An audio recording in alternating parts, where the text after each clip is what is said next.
Gonzalez. Well, I want to go to a clip from Ava DuVernay's documentary 13th that shows the power of the media in creating narratives that criminalize black and brown young men in particular.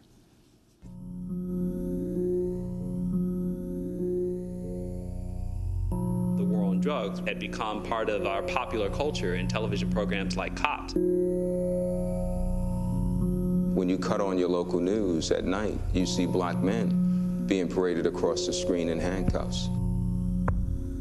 Black people, black men and black people in general, are overrepresented in news as criminals. When I say overrepresented, that means they are shown as criminals more times than is accurate that they are actually criminals, right? Based on FBI statistics. I mean, I'm a big believer in the power of media full of these cliches that basically present mostly black and brown folks who seem like animals in cages. And then someone could turn off the TV thinking it's a good thing for prisons because otherwise those crazy people would be walking on my block. Creating a context where people are afraid. And when you make people afraid, you can always justify putting people in a garbage can. Chances are you could run into a kid waiting to relieve you of your purse or wallet. Ava DuVernay, this whole issue that you deal with in the film of how the media perpetuates the image of black criminality and stirs up the constant public fear. Yes, no, it's a big part of the fabric of the documentary. Just as Corey Green, a great activist from New York, says in the piece that you just saw, it's all about creating a context of fear. And once you create the other, that's what's been done for to African Americans over the course of history, this otherness that's allowed this fear to creep in. It embeds itself in politics and, issues of progress and profit and power building, for the last, I guess, eight decades now.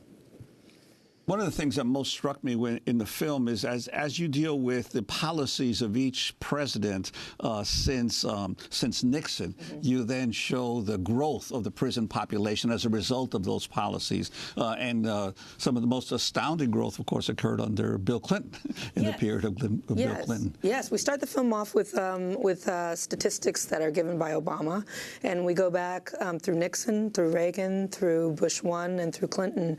Those are really the years where the boom happened, where we started to, the architecture was laid, the foundation was laid for the current problem. And so we really delved into those presidencies and really examined what each administration did to get us to where we are now. Surprisingly, we had some criticism for including the Clintons there, but ultimately everyone did what they did. And so we just have to recount what that was so that we understand where we are going forward, which is to a scary place, I think. I want to turn to another clip from 13th that may go there. In 1989, 5 African-American and Latino teenagers were arrested for beating and raping a white woman in New York City's Central Park. They became known as the Central Park 5. The teenagers initially confessed, I put that in quotes, but soon recanted, insisting they had admitted to the crime under the duress of exhaustion and coercion from police officers. This is a clip of 13th. Last night, the 8 teens accused in the attack were arraigned on charges of rape and attempted murder. In the Central Park jogger case, they put 5 innocent teens in prison because the public pressure to lock up these quote-unquote animals was so strong. You better believe that I hate the people that took this girl and raped her brutally. You better believe it. Donald Trump wanted to give these kids a death penalty, and he took out a full-page ad to put the pressure on. These children, 4 of them under 18, all went to adult prisons for 6 to 11 years before DNA evidence proved they were all innocent. So that's a clip from 13th, the Central Park 5. The city of New York just reached a multi-million-dollar settlement with them. But Donald Trump continues to say that they're guilty. Ava DuVernay. Well, I mean, this is the atmosphere of Trump. It is dangerous. It is from no basis of fact. It's completely fabricated to continue to demonize these men after they've been found not guilty, after they've been awarded losses by the city. It's stunning, but it's to be expected at this point, and it's something that we need to start to understand is going to be the new normal. And so folks, especially artists, the community that I am a part of, really have to be diligent and rigorous in our opposition to it through our work.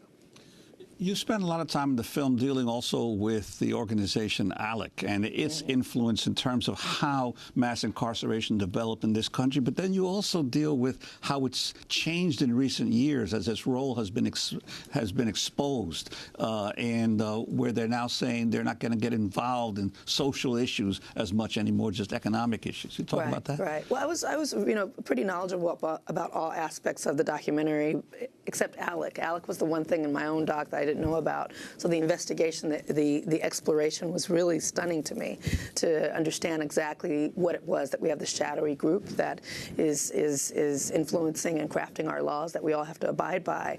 Oddly enough, as you've reported on, they've changed their name and their branding to Core Civic in the month since the film came out, and yeah, it's just a rebranding. There's nothing new there. When we look at what is coming in the future from ALEC and what's on the table in terms of what they're going to be pushing, it is it will take a brave new world to combat it. And so you have a powerful scene in there where you show in 13th Donald Trump prominently. It shows a black woman being pushed by a white Trump supporter at a rally as Trump is saying, in the good old days, this doesn't happen because they used to treat them very rough. And when they protested once, they wouldn't do it again so easily. What do the good old days mean? Oh, yeah. Well, the good old days, we juxtapose images of Trump at his rallies during the campaign with, images of civil rights abuses happening in the 60s.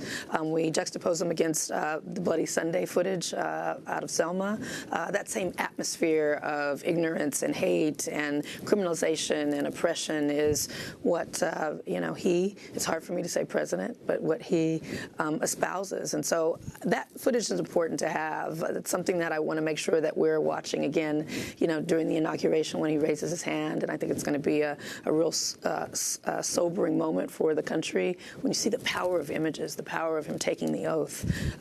My hope is that shakes people out of some of the, certainly not your viewers, but many other people out of this kind of reality show haze that we seem to find ourselves in. It is real, it is happening, and we have to remember what he said and continue to hold him accountable. Well, part of what's real is that Donald Trump has called for a nationwide stop and frisk program.